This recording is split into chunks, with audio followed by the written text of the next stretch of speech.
Hello YouTubers, Philip here and welcome to another weekly Rant video.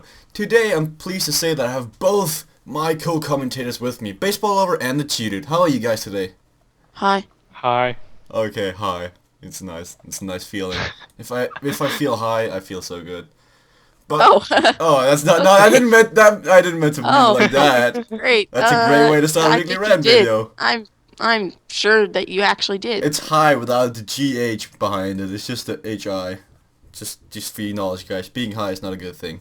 But let's start out the topics for this week, because there's a lot of topics. That's also part of the reason we picked Milano Sanremo, to make sure we had time to discuss it all.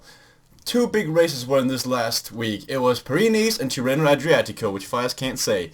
But first of all, we'll start discussing Paris. We will make a new format because we were kind of getting bored about talking about every single stage and what happened, and you guys probably already know this. That's not why you're watching the Rant video. You're watching the Rant video to get our opinions. So, Paris, what is your guys' overall impressions? Who surprised you? Who disappointed you? Who's them to look out for in the future? Tutor, you can start. Well, Paris was a stage that we went in. A lot of people were disappointed by it because a lot of the big names weren't in it, and there wasn't really a big mountain stage that was in it.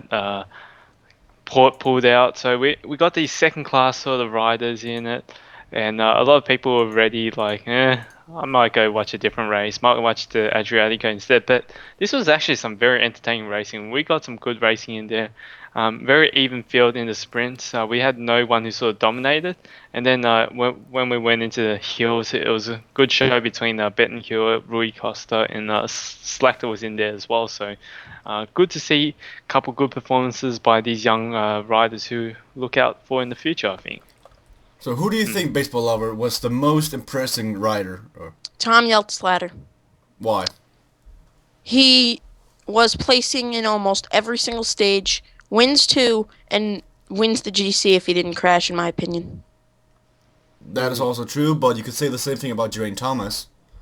But Geraint Thomas is on Sky.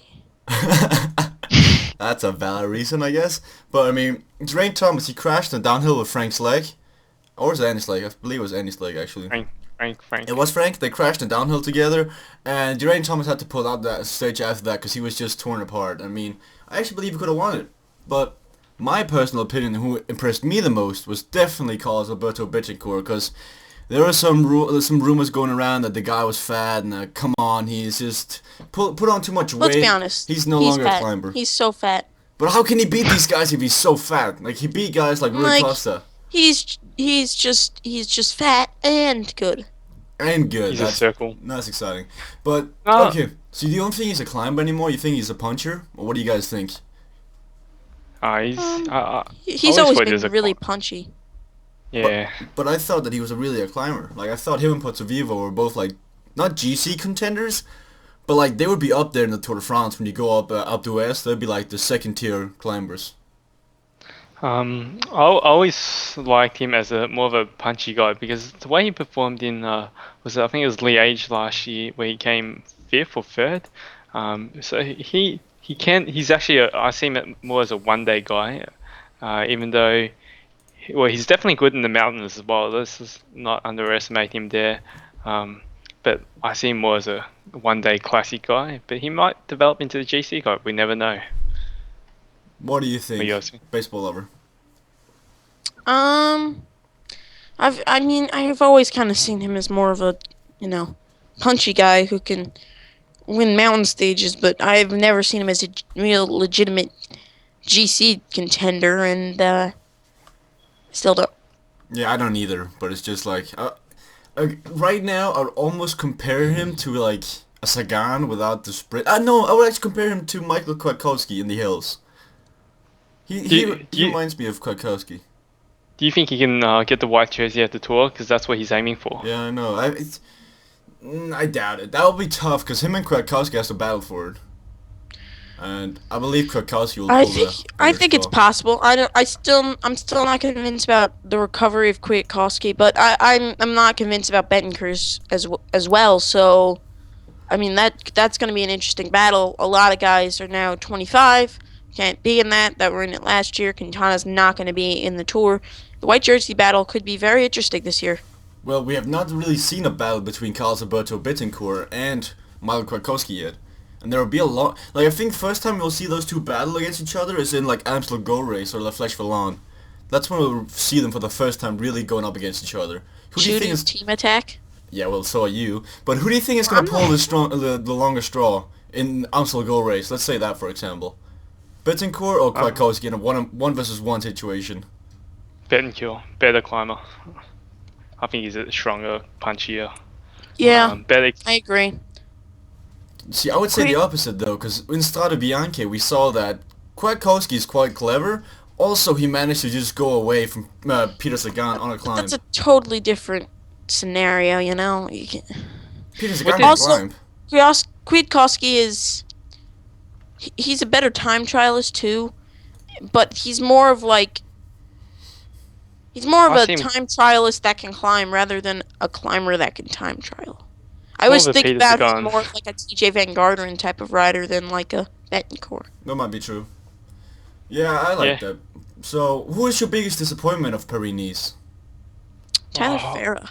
What was going on? He got that one 5th place, but then nothing. But to be honest, did you really? I know you're a big fan of him, but if you look at this realistically, did you really expect anything from him? No, I did not. But I figured once he got that 5th, I thought he would get top 10s the rest, you know. But he was always in bad positioning.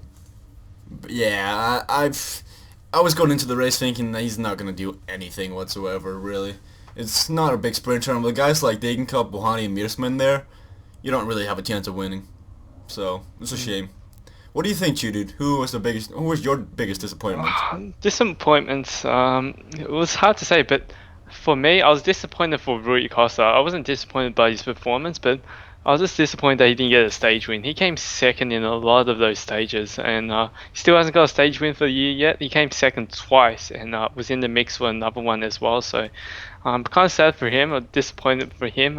In terms of someone who underperformed, I think definitely Nibali. I expected a bit more from Nibali, but he kind of didn't show really good form at all. Like, he wasn't really in there for anything. Attacked a couple times and really got counted and did nothing pretty much. Yeah. Well, he did try. Like, he tried in the downhill of one of the stages, and then we never saw him again. He did fall off the back. That's something he did. Yeah, on stage 7 or stage 8, I'm not quite sure. He actually fell off the peloton like 3 or 4 times in the hills, and that's not a good sign for being in shape. But this year, he's not targeting the Giro d'Italia, so he's not supposed to be about in form at the moment. I guess. So it's not a bad sign, because if he's going for the Tour de France, he just needs to ride himself into fitness. So pretty good. But I want to say, like, my disappointment, I really didn't have any. Like, that's actually a really big lie. Jakob Fuglsang. Jakob Fuglsang. What? He's amazing all the time. Stage 5, he went up against Carlos Alberto Bittencourt and Bob Jungels in a bunch sprint. 3 out of 3, he gets 3rd place. This man cannot think tactical or sprint whatsoever. He needs to have like 55 sprint and 55 acceleration. He once again, like the stage after it, attacked away, and he just doesn't have any acceleration whatsoever or any sprint in him whatsoever. And if this guy wants to do these kind of attacks, he needs to do some work. Like, he needs to actually train himself, because holy crap. I mean, now I'm actually, like, last year in the Tour de France, we went up against Dan Martin. There's no way he was ever going to win that, even though if Dan Martin paced for like 900 kilometers. He's so bad. What do you guys think? Which he did. Yeah, no, he didn't. But I really think that was terrible of him. But, I mean, I think that's rounding up the Paris-Nice. It's our disappointments, our good impressions, and who to look out for in the future. If you like this new format, put in the comment section below. If you like our old format, where we go through stage by stage, telling how it went, what our impressions were, you can say that you want that instead. We all see, well, we put this show together so you guys are going to listen to it, because it's like a half an hour long, and if you guys don't want to listen to it, there's no point in making it. So, on to the next stage race, Tirreno-Adriatico, which is probably the bigger stage race of these two. The bigger, like, this is the one where everyone's really excited for, while Paris-Nice is just like a show to the side you watch when there's nothing else to watch. So, the Tirreno-Adriatico was won by Alberto Bittencourt, which I was really excited to see. So, what were you guys' like overall impressions about this race? And this time you can start, Baseball Lover. Tirreno, I hate team time trials.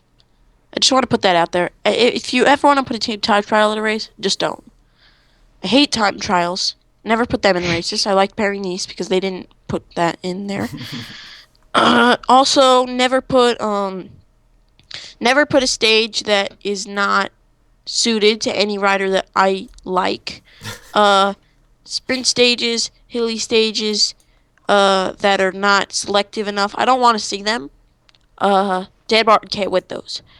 Uh, Other than that, I liked the race this year. I thought the route was pretty nice. Besides the time trials, I liked that the stage Contador and the wall. That was a really well played stage. I liked the mountains and then that wall right at the end. It really puts on that like Vuelta feel with way more mountains. That's definitely true. What do you think, TheChudude? Who impressed you the most in Tirreno-Adriatico? Oh, you got to say Alberto Contador. I mean, he came out of nowhere. I don't think anyone expected or even saw this performance coming. And as I just said to Failure before, his odds just went down for the tour like crazy. He's right in there now with Nibali and Froome in terms of odds wise, and I can actually see why Contador can he's showing some of his old self back. I don't know if he's going to be competing for it, but it's going to be close. And I like this race a lot, and it was actually really good the way it was set up. But the disappointing thing was that not all the big guys were in the race, but they didn't finish it. We saw Horner, was it How tendonitis? We got disappointing. yeah. How unexpected. Richie Port as well pulled out. Cadell Evans had a shocking performance, and but we did see Quintana. He lost it by I think it was 2 minutes, and I don't think he was trying. As I say again, it's going to be the riders who actually try to win it actually do win it, because no one else is actually really trying. That's true. what I think. Well, I want to say my who I was most impressed by has to be a tie between Adam Hansen and Kreuziger, because what I was saying, we're watching this stage together in this group call, and in stage 4, I want to say that Michael Kwiatkowski, not Kwiatkowski, what the hell am I saying? Roman Kreuziger had the stage. I say Kwiatkowski because I'm looking at him in the game right now, but Kreuziger pretty much had that stage in the bag. Even though then he got called, I believe it was like Bjorn Rees told him to slow down, wait for a Contador. Contador's feeling good. You kind of have to hand him your help, hand him the victory. And it takes a hell of a man to give up the sacrifice of winning like a World Tour stage, or having the chance of winning a World Tour stage, just so your captain can maybe win the yellow jersey. So I want to say big kudo to him. That really showed character. What do you guys think about this move? Ooh, it was very bold, definitely very bold, and I don't know if he really had the leg to finish the stage off and come in first. Maybe you guys decide. Watch it on the Cycling Hub, guys, and check out what you guys really think of Kreuziger's move. Yeah. And It was stage 4, by the way.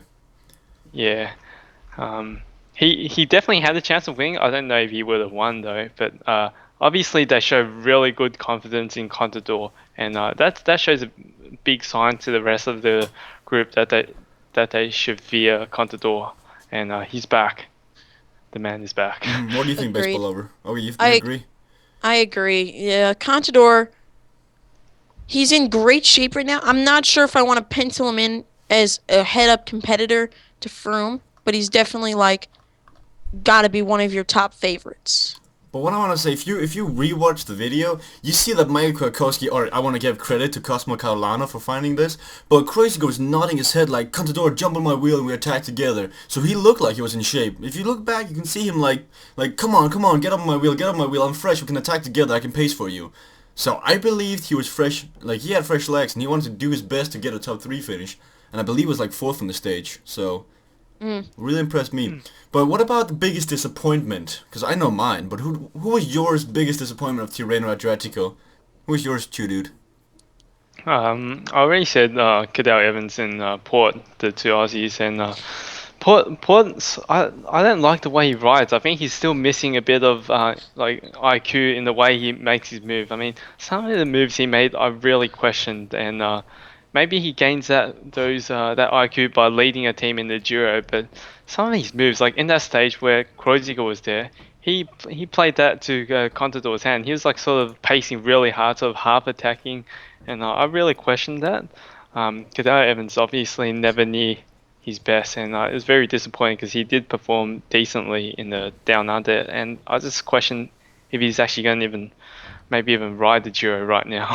He's just nowhere near the pace. It's true. Looks like. I wouldn't consider him a disappointment because I did not expect him to do anything. You didn't expect him to do anything? I expect him to win the entire thing. He was my favorite going into the race. Evans? No, Richie Port. Oh, no, I'm talking about Evans. Oh, I was talking about Richie Port for a second. Richie Port, yeah, I expected him to win the entire thing too, but, maybe, yeah, I don't know. Actually, I want to say the biggest disappointment has to be Christopher Froome. He pulled out before the race, even started, and he hasn't done anything really so far. He's won a little race, I don't remember what that was. Like Tour of Qatar? Or Oman? Yeah, one of those. But it's such a tiny race compared to this, and then pulling out, it's a big disappointment. And I am, tomorrow, or when you're going to see this, it's going to be tomorrow, Vuelta of Catalunya starts, Vuelta of Catalunya, and if Froome doesn't do anything there, he's going to be the biggest disappointment of the year, for me, definitely, already. So... But it doesn't really matter what he does now. It's all about the tour for him. He couldn't give a rat's ass about the races he's got now. It's all about the training for him and preparing for the tour, I guess. So you can say, well, I guess we can say whatever about him. Him and Team Sky probably don't even care. It's true, but the viewers, the spectators, they care. They want to see what he can do. We don't see. The thing is, we want some inside information. How is Froome feeling? What do we want to bet on when we're gonna bet? How are we gonna set our fantasy teams? I mean, we have seen nothing on it except for the Tour of Oman. He was the only guy really going for it, so that doesn't prove much. Well, it's if you want to say your fantasy team, what I just do is never pick Froome because I hate him. So then that just makes it easier. Well, if you have a Tour fantasy team, you have to pick Froome because he's like he give you so many points. No matter what side I didn't you're pick him using. last year, and just because I hated him, and I didn't do very well. Yeah, I figured. But that pretty much ramps up Tirreno-Adriatico and Pyrenees. If you like this format, tell us in the comment section below. If you didn't, also tell us, and we'll try to work from there. So we have a couple of topics that I'm very excited to talk about. First of all, we'll start to talk about the stick to the road rule. It's a rule that was introduced last year to counter that people will go on the sidewalks and the pavements and paths, cycle paths that are not supposed to be there in the classics. So I'll just read off what it says. It is strictly prohibited to use sidewalks, pavements, paths, or cycle paths that do not form part of the course, i.e. those separated by curves, verges, level changes, or other physical features. If a dangerous situation is created inter alia for other riders, spectators, or race personnel by such action, or if such action procures a significant advantage over other riders. So what it says is you cannot use the sidewalks, the pavements, the garage, unless there is a dangerous situation, including a race personnel, spectator, or rider. What do you guys think about this? How vague is this really? This basically says you can just go on the grass if you have a legitimate excuse. What do you think about this? The cobblestones are dangerous, therefore I will ride here. But isn't the cobblestones I like that they try to use this, but they have to be more specific. They have to say that a rider has been crashed and he's hurt and this car's coming up to help him. Therefore, you can take a path around it. Be more specific. Because right now, I believe it will change nothing. People will still try to go on the grass and go on the sidewalks and stuff. What do you guys think about this? I think at the end of the day, common sense has to prevail on the decision they make because obviously you gotta let the riders choose to move across and get out of the way. But if you have a rider like Sagan making attacks by bunny hopping off the thing over curbs and stuff like that, I don't know if you can have that happening. If they do make a rule, they gotta enforce it properly, not just half-heartedly put it in and hopefully riders follow it. And if they don't follow it, we're not going to do anything about it. They gotta actually make something actually happen. And I don't know if the UCI or whoever is actually doing that. I don't think they really care. Really. This has been a topic for the last couple of weeks in the Rant videos, where the UCI have rules, strict rules, but they don't follow him. And this is another case of that for like the third week in a row, where they're trying to like rewrite a rule that they have, but it's not very successful. So like this is just one I wanted to mention really quick because I really don't like the UCI and how they are enforcing their rules, and I think that this is not going to play any influence whatsoever in the Cobblestone Classics this year, because people will still go on the sidewalks, they'll still go on the grass, they'll just say that it's too dangerous going on the cobblestones, which can create a dangerous situation. So, any ending comments to that? Because it was just one I wanted to say my opinion on. If you have another opinion, you can say it now. No, I agree. Okay. So, another topic that I want to talk about is, according to the Grand Tours, or it's regarding the Grand Tours, so ASO secured 100% ownership of the Vuelta a España. And they also are trying to buy the Giro d'Italia, so they want to sit on the market. They want to have every single Grand Tour, and they want to set how the cycling image is going to be for the spectators. What do you guys think about this? Do you think it will have an influence on Vuelta a España and Giro d'Italia when they buy that? Or do you think it'll just stay as it is and they'll just let it go? What's their plan of buying Vuelta a España? I guess it'll make sense if the ASO like owns all of them. They can make a suitable coverage for all the races, I guess. But at the end of the day, I don't know. It's these like politics that we're not like 100% sure with the knowledge, because we actually don't follow this too closely ourselves, so we can't really judge it properly. But I guess it makes sense for them to own it if they own the other big races. So yeah, I'm not really informed about this enough to actually make an honest opinion on it, to be honest. What kind of influence do you think it will have in the Vuelta a España? Will the route change? Will they try to bring in French riders now? Will they go through France, then to Spain, then to wherever?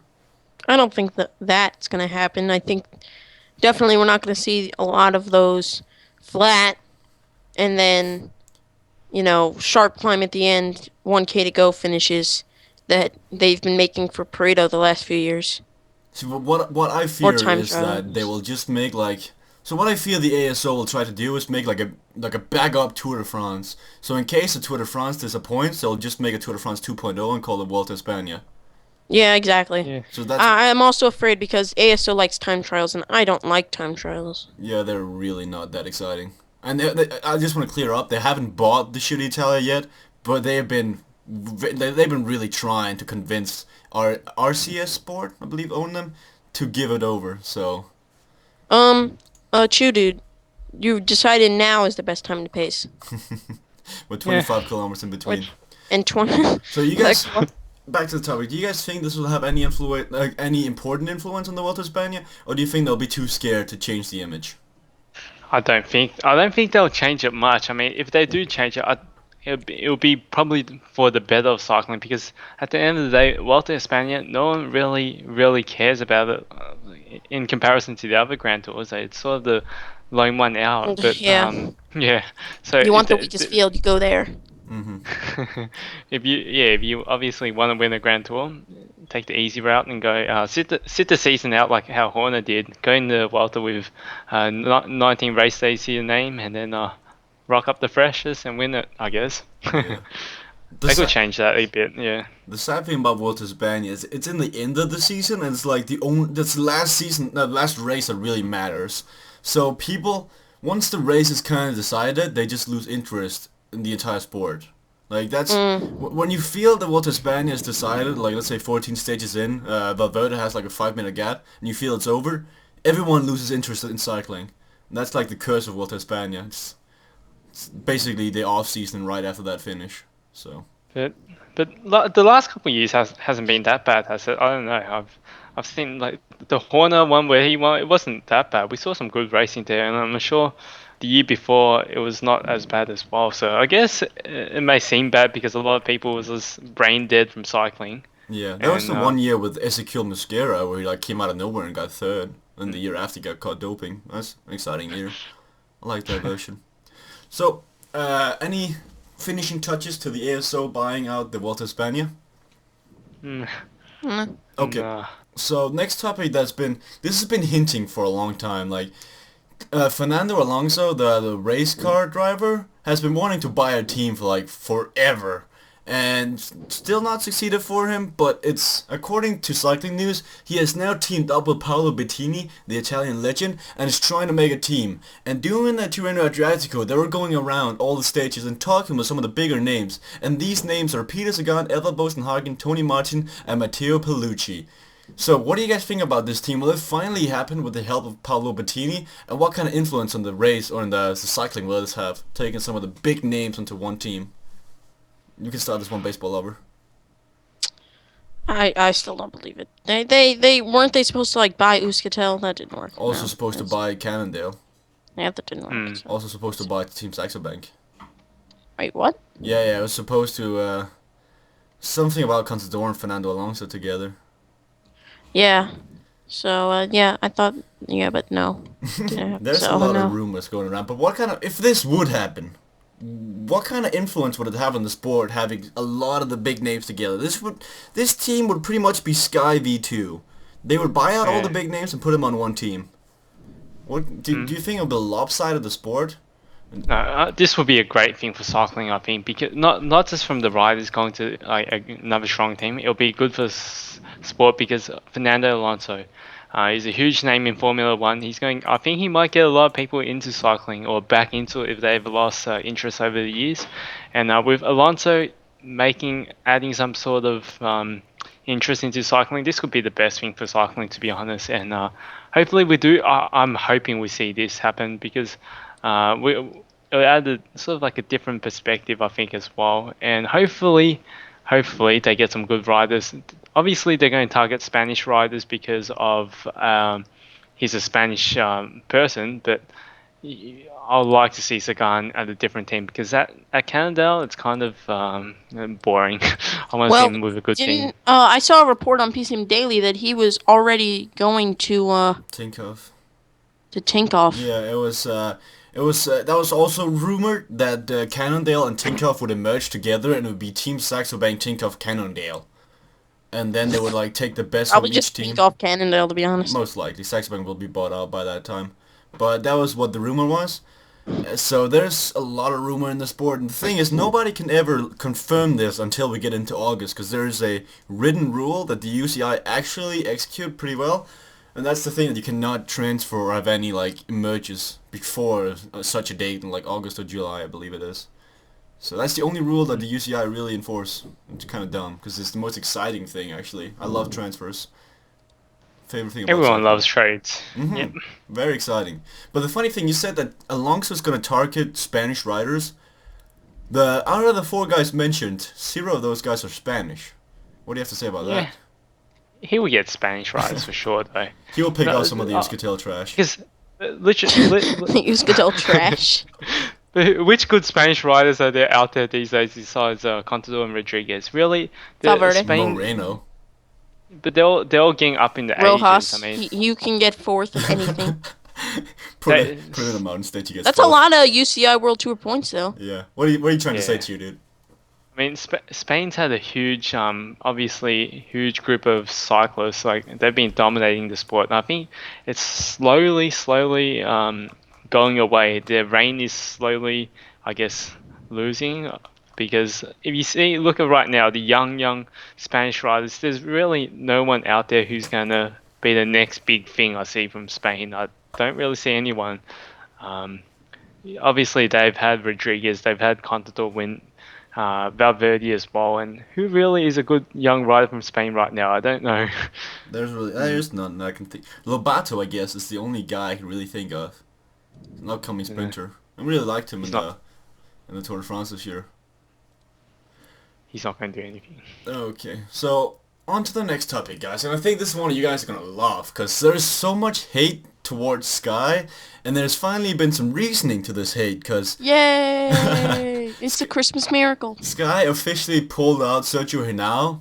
There was this is a quote from one of the Sky managers. He said, "In our latest monthly review, our experts had questions about Sergio's auto-competition control test at altitude. This basically means that his results are unbelievable. Like he's most likely doped, and they wanna get ahead of this scandal, because most people have the opinion that Froome is dope, that Wiggins is dope, that Ian Stanners is dope. Peter Kenog is doped. Tiernan Log is doped. So if they can get ahead of this, they can do some damage control.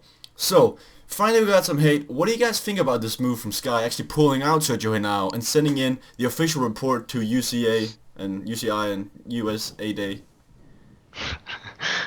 Obviously, no teams right now want to be involved in any doping scandal because it's such a like a sensitive issue these days. Anyone who hears about drugs, they go, "Oh no, get him out of the team now. We don't want him." So, obviously, they're going to suspend Henao from racing until they can actually find anything. So that makes sense for them. In terms of testing, the way it works, it's kind of a lot of people don't know that a lot of the improvements riders make aren't from the tour, doping in the tour. They dope in the training camps, and that's where the large amount of improvements come from. So it doesn't surprise me Henao got popped training, not in a big Tour de France or a Vuelta or whatever. So that's what I think of it, and I don't know. What do you guys think? I think that, it's obvious that he got his doping from them. And so now they're isolating him so that they don't have the whole team fall into this trap. And it's a sneaky move, and it's obviously going to work because they have a lot of money. See, the smart thing about Sky, like they probably realized that there are going to be a lot of questions asked now. That one guy probably got caught with his hands in the cookie jar. And there are going to be a lot of questions asked to the team, and there are going to be some investigation on that team for sure. So you have to clean up now. Like this is now you have to clean your house, make sure that the UCI and the USADA doesn't find anything. Because if they do, everything. Why would the USADA find out anything against British riders? Isn't it? It was in the article. It's in the article that they send in official reports to the USADA or ADA. No, that's because Lance Armstrong was the guy all the time. Probably, but they said that I'm just quoting that guy. So they sent in the reports to those guys, so they got ahead of the scandal. So I actually like this move, and I think it shows. I guess it shows intelligence on the team for sure, trying to limit some damage. Very exciting though. Oh, they've always been intelligent. They're also been very doped. What do you think will happen to Sergio Henao though? Will he get the what's it called, the Sanchez treatment, the Luis Leon Sanchez treatment, where he just gets kicked off the team and has to find another team by himself? I think that will happen. Sky aren't going to tolerate any of this. They already have a lot of people against them and saying they're doping, and one more is just not going to help them in any way. It's not going to be good in the big picture because who is Luis? What's his name? Sergio Henao in Sky? Like who is he? Like hardly anyone know him. He hasn't really done much. Though. Yeah, but they've got a ton of those riders, though. I mean, that's for sure. Having one they don't person. Have guessing. Yeah. The biggest one of them all. The biggest upcoming talent. Having one person that can screw up everything is not going to be worth the risk, I think. Okay, that's a very good point. You have anything you want to add to this before we move on to the next topic? Baseball Lover? I would like to add that I think it's very complicated because they have to see what's going to happen if this comes back and they say he's definitely something's wrong. They're going to cut him and never mention him again. They need to make sure that their whole doping program stays under the sheets, and if it doesn't, they're gonna be found. They're never gonna win another race. All the riders are gonna be banned. So they need to kind of keep this under the table. However, if it comes back that there was nothing, then they could play a PR move since they have tons of money to do such, and try to fix the reputation. Or they could try to go after the UCI for like false accusations or something. I mean, they have two routes they can go with it. I think the first one is definitely more likely, but if somehow Sergio now they say, oh well, we can't actually prove that he's doped yet, then that'll happen. But the UCI didn't say anything. It was all Sky. Sky put all this in motion. That's because they're trying to. It's a PR move to make them actually look like less like they're doping. And it's working though. It's convincing. It's working. It's kind of convincing me to believe that they're actually good side in them, and it's a tricky. No, yeah, I know. They're tricking you. But you have to put some faith into that. They're on so many drugs. You have to put some faith into it, because at least look at it this way. At least they're suspending one one dope rider. I mean, at least he's gone. They could just be really cheeky and just keep him. I mean, Hey, now isn't even like the one I have the most problem with, though. because he's just a new talent, though. But yeah, I understand. But I believe that was enough for that topic. As you guys might know, the next 2 or 3 weeks will be all classic seasons, and I would like to do a little prediction Sunday, like a little predictions count. Let's see how many you can guess right. So, can one of you just quickly find a list of? I'll try to see if I can remember out of my head. I got it. Okay, a classic here. list. Okay, so Alright. Milan San Remo. Come with your picks. Baseball over, you start. Who's gonna win Milan San Remo? Van Bilsen. Okay, what do you say, TheChudude? I'm going to stick with my bet, and I said Andre Greipel. I think Greipel's going to be good. Okay, I want to say Peter Sagan. So I'm gonna write this down afterwards, and we're gonna see when this is all over who got the most right. What's the next classic? What's the next classic coming up? Are we talking about UCI classics or just because we got E3? E3. I'm talking about the Velo Games classics, the 11 classics that are on Velo Games. Oh, I think Jen Wevelgem's the next one. Or E3. E3 Hallberg's the next one. Who do you think is gonna win that? TheChudude, you can start this one. E3 classic cobbles. Probably Sagan. Okay, what do you think? Who do you think, Baseball Hour? Rollins. I'm saying Bonin. Don't even know if he's going there, but his wife had a miscarriage, so I know. he's still gonna be sad. but he's still gonna go. He's gonna go avenge his kid. You see that point? He's gonna Avenge go. his kid? He's gonna give some proud. He's gonna like, this is for you, my kid that I never Baby. had. Yeah.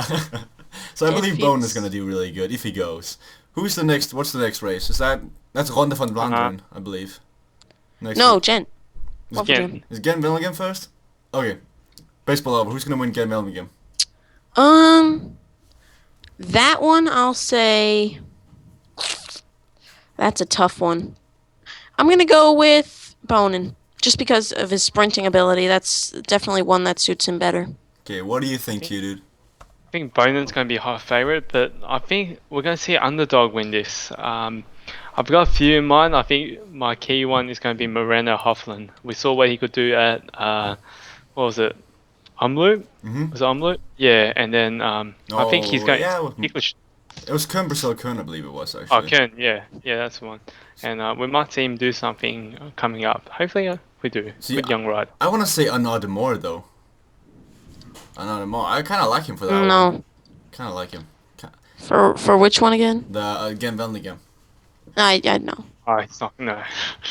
If you can say Moreno Hoffman, you can say Anna Moore. Those guys are like... I also think Moreno Hoffman is just a stupid pick. Yeah, well, But you can pick whoever you want. It's your pick, It's not mine. a free world we You'll live in. see when he wins it. Yeah, it's gonna be funny as hell. He's like, yeah, it's a stupid pick. It goes on and wins it.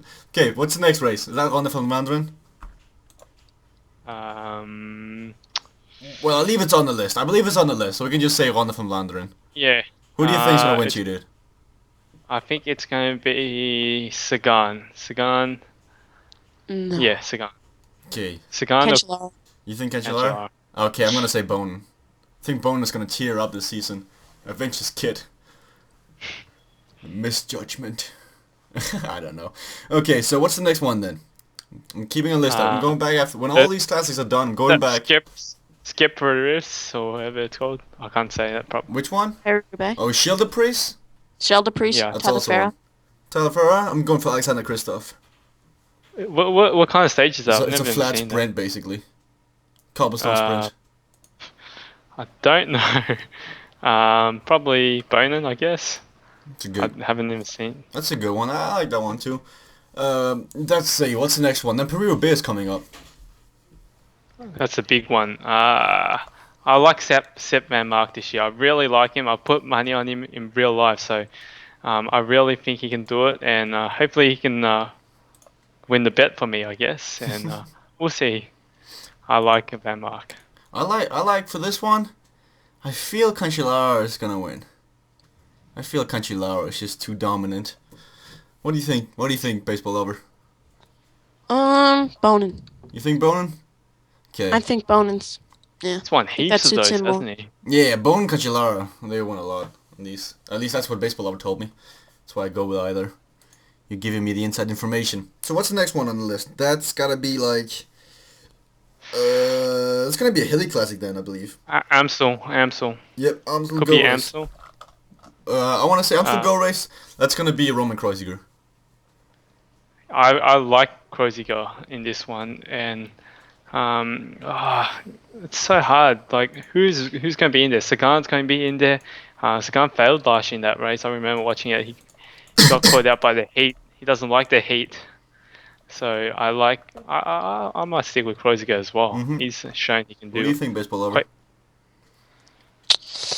I'm gonna say Pareto. You want to say Burrito? Okay. What about La Flèche Vallon? Dan Martin. Moreno. Dan Martin. So there, I want to say Rodriguez, Burrito. I like him. But I guess this will be all the predictions we're gonna get. I'm gonna go back. What about Liège? Well, I guess we can skip those. We did the ones we did. I like those. We'll just come back and we will see. We did half of the predictions. See, I'm kind of ashamed that I don't have the list open. So it'd be better if I could host that. But I mean, we're gonna go back, see how many we get right. It's a lot of classics still there, and there's like 2 or 3 weeks to go. So if we can change our predictions next week, maybe. So thank you guys for watching. Dan Martin's winning Liège, by the way. Yeah, that's a joke. So let's go. If you want to see more of Baseballlover and TheChudude, they have their YouTube channels. Their link will be in the description below. They do some Pro Cycling Manager stuff. They have gained a lot of subscribers since they've gone on the show. So thank you so much. You guys rock. Thank you guys for watching. If you have any final words, say them now. Goodbye. Bye. Hi.